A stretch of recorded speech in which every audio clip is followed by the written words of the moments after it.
Take our lead, let's help you make your mark.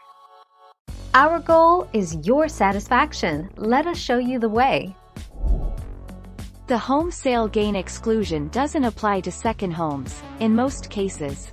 Typically, capital gains tax is assessed when you sell an asset for a net profit, but the IRS has one big exception for the sale of real estate. Second homes typically do not qualify for this exclusion.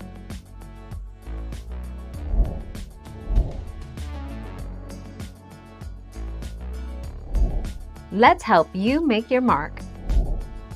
One major difference is that while you can deduct maintenance and other operating expenses from all rental property income, you can't deduct losses with a second home.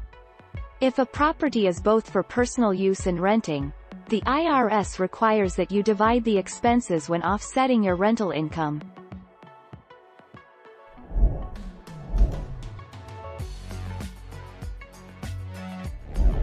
Let's help you make your mark.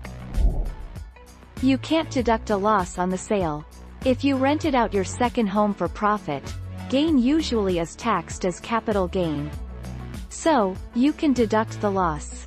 The part of the gain you can attribute to depreciation is taxed at a maximum rate of 28%.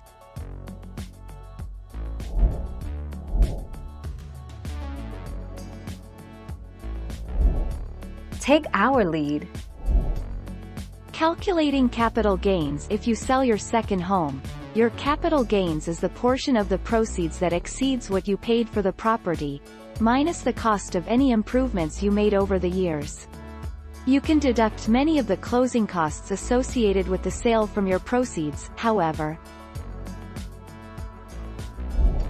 Thank you for watching. Please subscribe and hit the bell notification.